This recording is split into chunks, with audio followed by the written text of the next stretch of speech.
Ela tinha 89 anos quando abriu a porta naquela manhã de domingo. Seus olhos cansados viram um homem de 52 anos parado na varanda, segurando uma fotografia antiga. E quando ele disse aquelas 3 palavras, "Vovó sou eu", o tempo parou.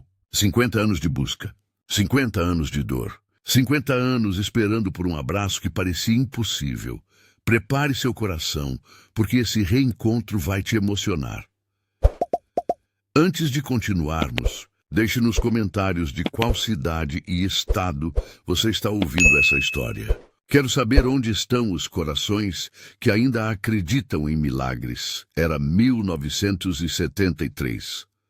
Maria tinha apenas 39 anos, mas já carregava nos olhos aquela tristeza de quem viu a vida desmoronar rápido demais. Ela morava em um pequeno vilarejo no interior, onde todo mundo conhecia todo mundo, onde as portas ficavam abertas e as crianças brincavam até o sol se pôr. Sua filha, Ana, tinha apenas 17 anos quando engravidou. O pai do bebê havia sumido assim que soube da notícia, como tantos homens covardes fazem. Ana deu à luz sozinha, com Maria ao seu lado, segurando sua mão enquanto o pequeno Miguel chegava ao mundo com um choro forte, como se já soubesse que a vida não seria fácil. Miguel era a luz daquela casa. Com apenas 2 anos, ele já chamava Maria de vovó, com aquela voz fininha que derretia qualquer coração. Ele dormia abraçado com ela todas as noites. E Maria cantava uma canção de ninar que sua própria mãe havia cantado para ela. Dorme, meu anjo, que o céu te protege. Mesmo longe, o amor nunca esquece. Mas Ana estava doente. Muito doente, tuberculose. Naquela época no interior, a doença era uma sentença. Maria vendia o que podia para comprar remédios, mas o dinheiro nunca era suficiente. E Ana sabia que estava morrendo. Foi em uma noite chuvosa de março que Ana fez aquilo. Maria nunca esqueceria. Ana esperou ela dormir, pegou Miguel nos braços. Ele ainda estava de pijama, com o ursinho de pelúcia nas mãos, e saiu no escuro. Ela deixou um bilhete sobre a mesa da cozinha. Apenas uma frase escrita com letra trêmula. Mãe, perdoe-me. Ele merece uma chance que eu não posso dar. Quando Maria acordou e viu a casa vazia, o silêncio era ensurdecedor.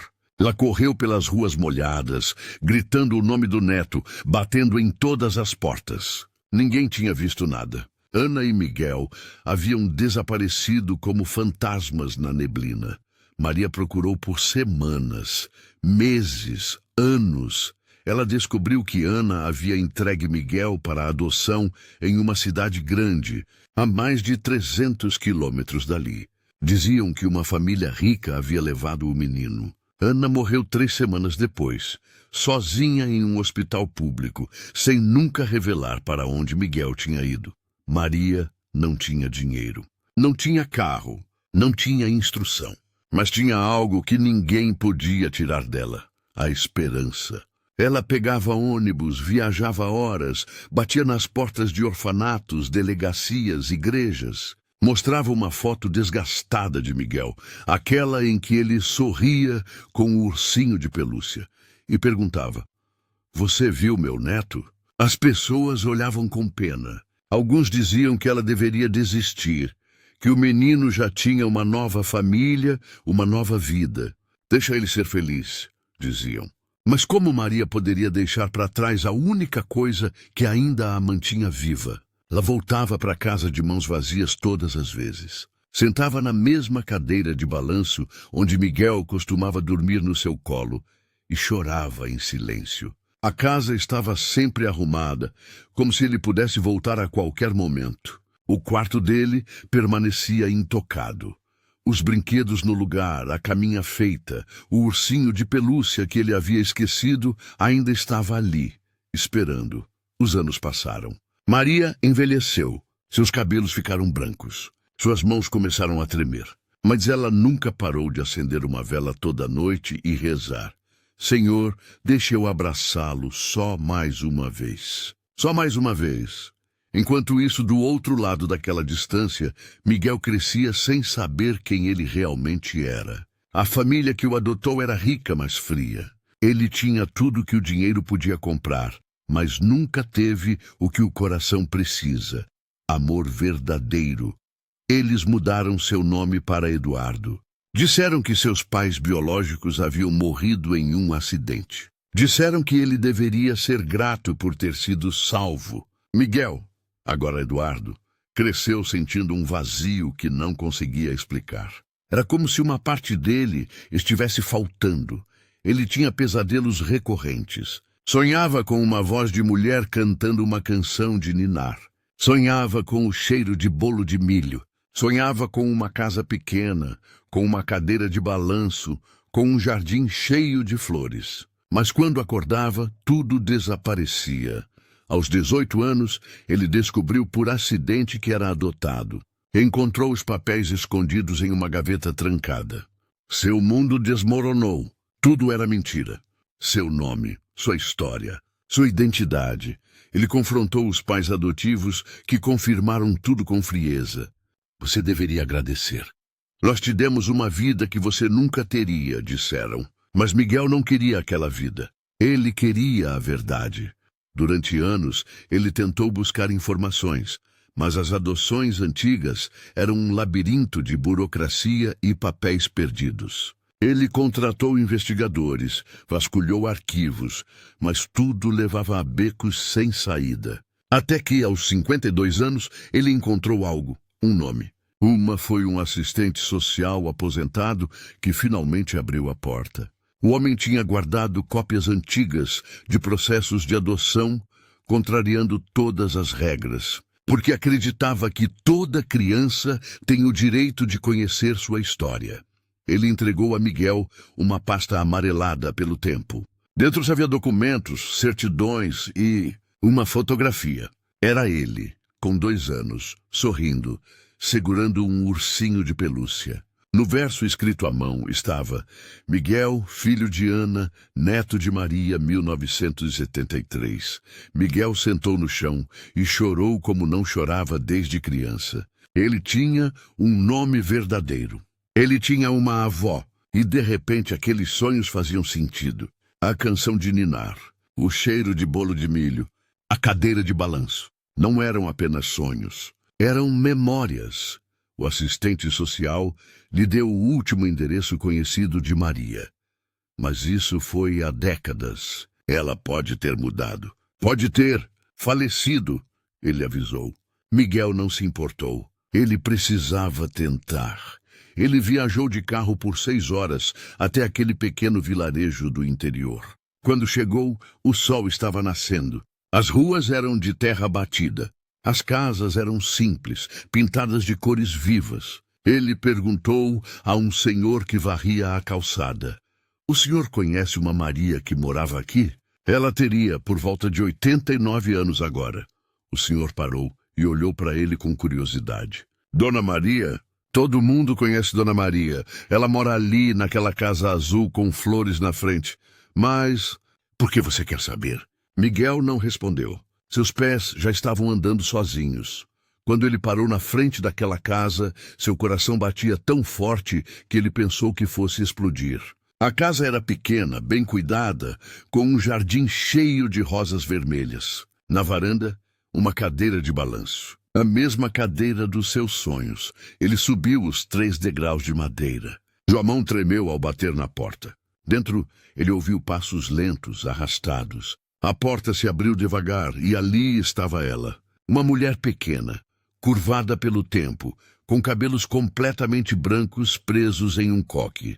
Seus olhos eram de um castanho profundo, cansados, mas ainda brilhantes. Ela usava um avental florido e tinha farinha nas mãos. Estava fazendo bolo de milho. Maria olhou para aquele homem estranho na sua porta. Algo nela se mexeu. Um arrepio. Um reconhecimento que não fazia sentido.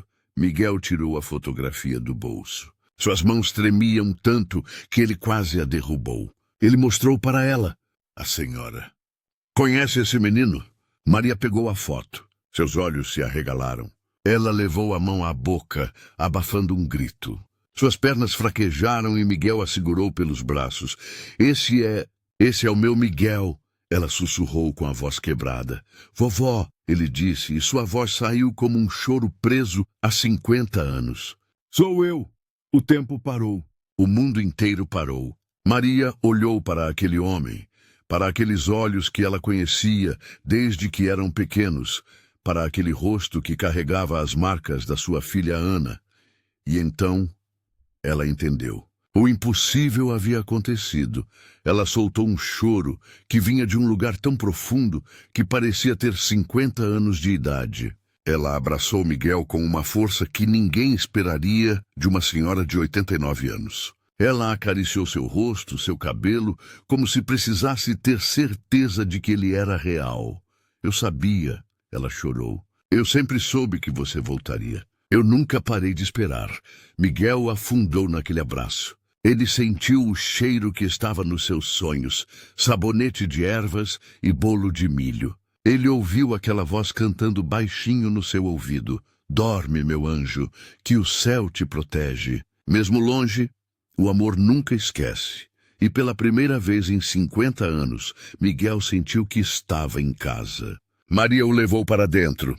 A casa tinha o mesmo cheiro dos seus sonhos. Ela o guiou até um pequeno quarto no fundo. Quando abriu a porta, Miguel parou, paralisado. Tudo estava ali. Os brinquedos, a caminha. E no meio da cama, um ursinho de pelúcia desgastado, com um olho faltando. O mesmo ursinho da fotografia. Eu nunca mexi em nada, Maria disse com a voz embargada. Eu sabia que um dia você voltaria para buscá-lo. Miguel pegou o ursinho.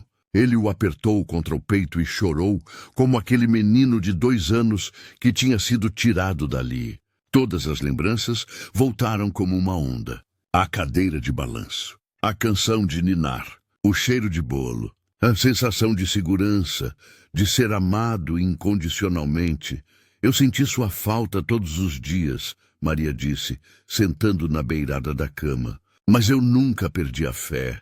Eu acendi uma vela todos os dias e pedi para que você estivesse bem, para que fosse feliz, para que um dia pudéssemos nos abraçar de novo. Eu não fui feliz, vovó, Miguel confessou. Eu tive tudo, mas não tive você. Eu tive uma casa grande, mas não tive um lar. E todos esses anos, eu sentia que algo estava faltando. Agora eu sei o quê. Era você. Sempre foi você. Eles passaram o resto daquele dia conversando. Maria contou sobre Ana, sobre como ela amou Miguel até o último suspiro, sobre como a decisão de entregá-lo para a adoção foi o ato mais doloroso e mais amoroso que ela já fez, porque ela queria que ele tivesse uma chance de vida. Miguel contou sobre sua busca, sobre os sonhos, sobre como nunca se sentiu completo. E finalmente ele entendeu. Ele não foi abandonado. Ele foi amado tão intensamente que sua mãe escolheu sacrificar seu próprio coração para tentar dar a ele um futuro melhor. Naquela noite, Maria preparou bolo de milho, a receita que Miguel lembrava nos sonhos. Eles comeram juntos na mesinha da cozinha, sob a luz suave de uma lâmpada antiga. E depois, Maria pegou Miguel pela mão e o levou até a cadeira de balanço. Você é grande demais agora. Ela riu, com os olhos ainda molhados. Mas vem aqui. Miguel sentou no chão, encostou a cabeça no colo dela e Maria começou a cantar. Aquela mesma canção de ninar. Aquela voz que ele tinha procurado a vida inteira sem saber. E ali, naquele pequeno vilarejo, naquela casa simples, sob o céu estrelado, uma avó e um neto se encontraram de novo depois de 50 anos. O tempo tinha passado, o mundo tinha mudado. Mas o amor nunca esquece. Maria acariciava o cabelo de Miguel e sussurrou, "Bem-vindo para casa, meu anjo." E pela primeira vez em 5 décadas, ambos sentiram que estavam completos. 50 anos. Meio século de dor, de busca, de esperança que se recusava a morrer. Mas no final o amor venceu. Porque o amor verdadeiro não tem prazo de validade. Ele espera, ele resiste, ele nunca desiste. Maria nos ensinou que a fé não é apenas acreditar que algo vai acontecer. É continuar acendendo a vela, mesmo quando a noite parece eterna. É manter o quarto arrumado, mesmo quando todos dizem que você deveria seguir em frente. É guardar o ursinho de pelúcia, porque no fundo do coração você sabe que um dia ele voltará para buscá-lo. E Miguel nos ensinou que nunca é tarde para voltar para casa, que as memórias do coração são mais fortes do que qualquer mentira, que não importa quantos anos se passem, o abraço de quem realmente nos ama sempre estará esperando. Se essa história tocou seu coração, se você acredita que o amor é a força mais poderosa do universo, deixe seu comentário. Compartilhe com alguém que precisa ouvir isso hoje. E se você tem alguém que ama, não espere 50 anos. Abraça hoje, diga hoje, ame hoje. Se essa história falou com seu coração, se inscreva no canal, porque aqui a gente acredita em milagres.